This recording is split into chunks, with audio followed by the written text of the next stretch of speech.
Isa na naman po mapagpalang araw sa ating lahat sa araw na to. Samahan nyo kami, kasama ko si Tatay Vic. At sana pagpalain tayo ng Panginoon gabayan sa pangaraw-araw nating ginagawa. Kaya tara, samahan nyo kami. Let's go!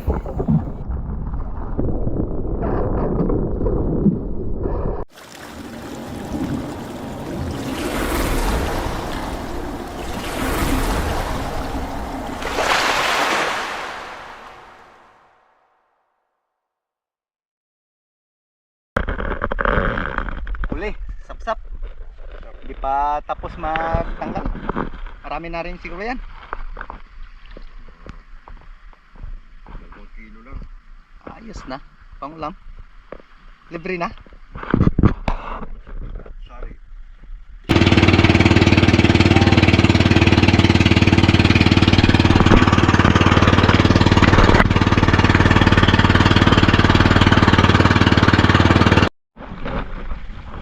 Yan guys, nandito na tayo sa spot. Ayan, yung kasama natin ngayon. So nagkapain tayo ng Panginoon, pagpalain sa araw na to. Kaluban ng biyaya. Let's go! At matapos nga makarating ng spot, makapag-prepare, ito, agaran na rin tayong sumisid. At dito ay inayos ko pa yung ating angkla. Dahil medyo may kalakasan na rin yung amihan. At ito na rin yung ating warm-up dive sa araw na to. Ayan, medyo may kalabuan ng konti pero pwede na rin.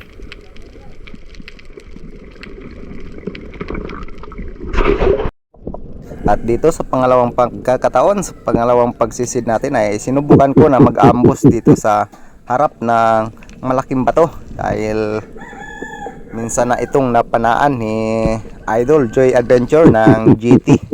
Sinubukan ko na mag-ambush dito. Nag-abang na sana ay merong laman. Ngunit sa katagalan, yung ating pag-aabang dito ay walang ibang lumapit. Ayan, napakaraming bitfish. Ngunit matamlay yung araw na to. Kaya umahon na lang tayo. At nagabanti na naman tayo sa unahang hirya.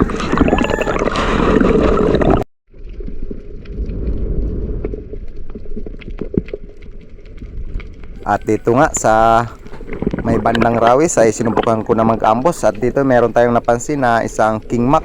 Good size na rin sana ito, kaso lang talagang napakailap. At nakita ko na mayroon ng sugat. At yun, nakaranas na siguro ng pagtira yung isdang ito. Kaya ayun, napakabilis ang kanyang paglangoy. Kaya ayun, at ahon na lang tayo. Move on na naman sa panibagong pagsisid.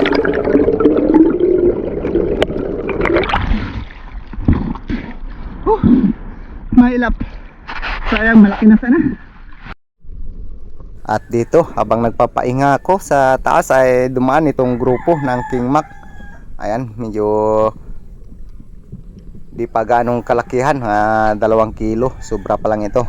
Ngunit yun nga, yung hinahabol natin ay biglang humigpit yung aking tali. At yun pala ay sumapit sa angkla ng bangka. Kaya ayun, hindi natin natira, sayang. Ay, sumabit pa. Loko.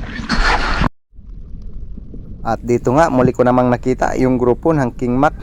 Kaya ayan, di na tayo nagatubili na tirahin ito para sa ating unang isda, isang tangigi. Ayun, napakaganda yung ating naging patama sa isdang ito. Wow!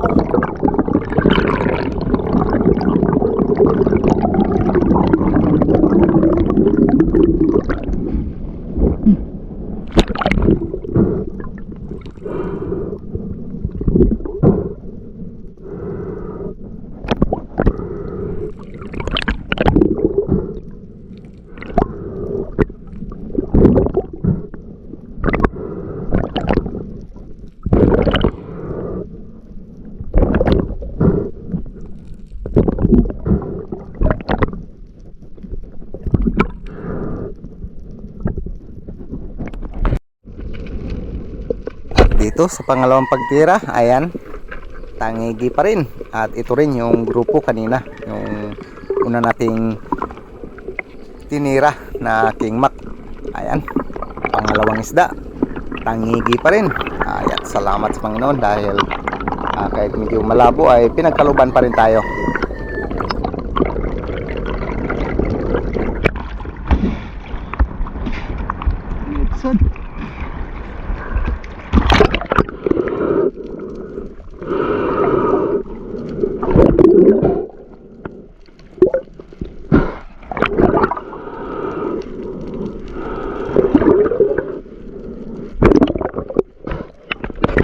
Matapos nga natin ma-secured ang tangigi, panibagong tangigi na naman. At ito yung ating ikatlong tangigi sa araw na to. At medyo pinahabol pa tayo.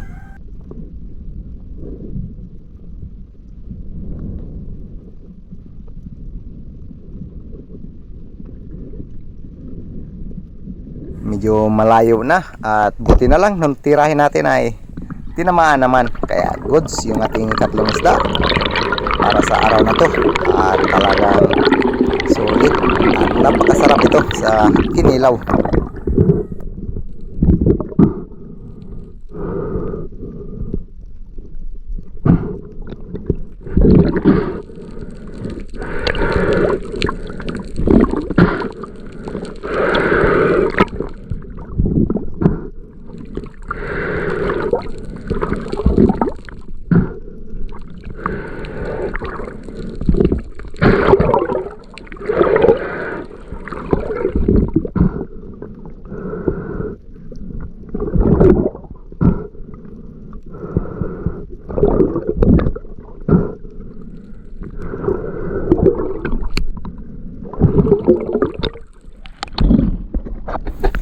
Ayun, matapos na natin ma-secured ang tangigi, habang nagpapahinga tayo dito sa taas ay biglang sumugod ito yung isang queen fish at napakalaki na ito.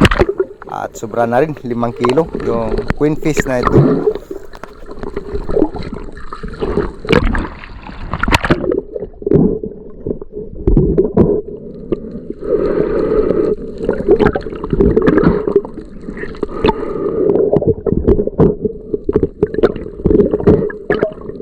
At yun pala, ito yung isdang ito yung sumira ng ating camera dahil biglang bumangga ito sa ating ulo. At yun, medyo nagkaroon ng crack yung ating casing ng camera, kaya pinasok ng tubig, sayang. At last na nakuha na natin ng video itong isdang ito. At mayroon pa nga tayong nahuli na mga good size na king mat. At sayang lang hindi na natin nakuha ng video dahil nga pinasok ng tubig yung ating camera. Sayang. At pero goods naman dahil na huli naman natin ito. Lumapit lang dito sa taas, guys. Lumutang. Di lang tinabidyoan pagtira. Sayang. Ang laki.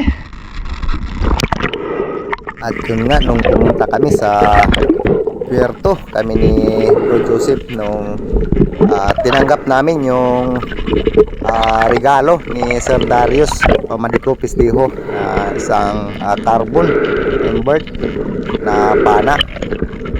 At inaayos namin yung camera, kaso lang talagang wala na talagang magagawa kundi bumili na naman ng bago. At yun, maraming salamat pa rin kay Sunny Galolo sa camera. Talagang iningatan natin, kaso lang talagang di sinasadyang nabanggaan ng isda. At salamat din sa lahat ng tumulong na nagkaroon tayo ng camera. At kay Bro Joseph Pagdon, Spur Fishing, ayan, maraming salamat sa iyo, bro.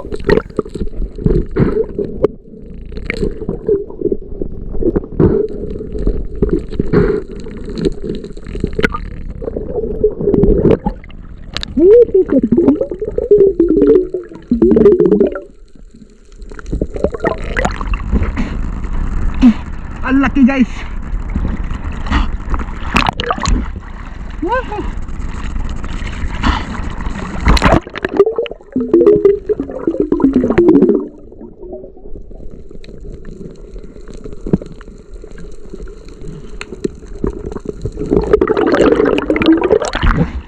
Ayos. Panalo.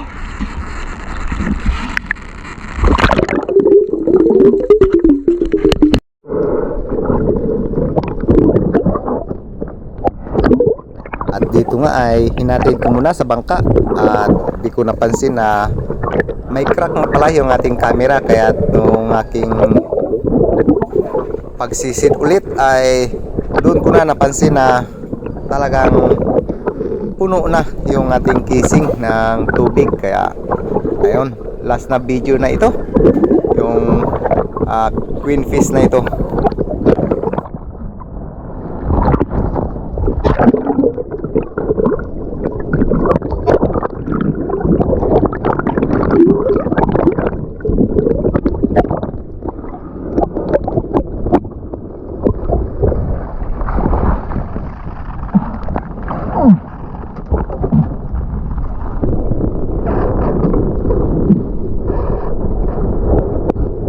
Okay. At ito pala yung ating first blood sa ating bagong pana na invert na bigay sa atin ni Sir Darius Pamadico Pistiho. Maraming pong salamat. At naka-king makagad po tayo. Ayan, at talagang swabe ang lakas ng carbon na ito.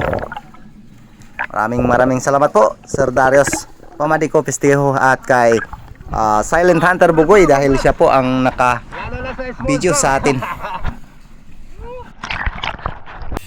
Yun guys, nandito na tayo sa bahay. At mayroon pa pala tayong nadagdag na isang king mac at ito coral trout at pati dalagang bukid. Tapos yung kasama natin ay nakahuli rin ng isang king mac, dalawang king mac pala. Kasi yung isa ay maliit, yun ay pang ulam na lang niya. Hindi na tayo nakapag-video doon sa buyer. So bago lang dumating itong cellphone. At ito yung ating camera ay pinasok ng tubig. Kaya hindi tayo nakapag-video. Ewan ito kung o-open pa ba to. Sayang. Ito pala yung binta.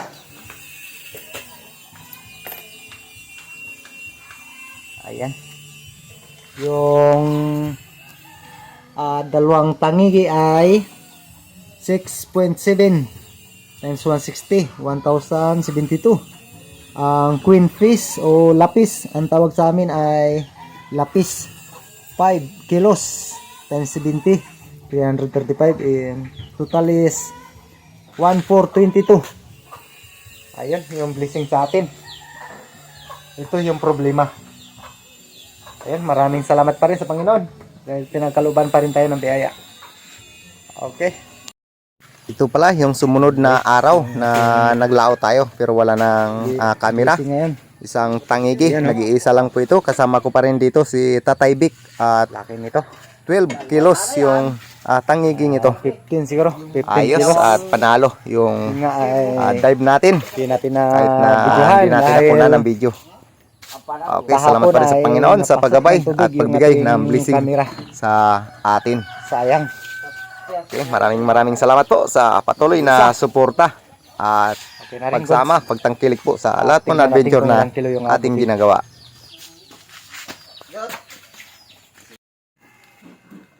Kaya isang daan yan? Kaya yan.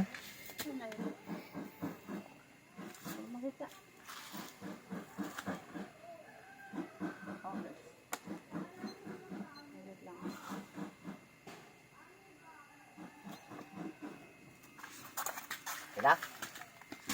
Uri. 14 kilos. Ay. Okay. 12.7. Oh. Oh, 6. 12 lang. 0.6.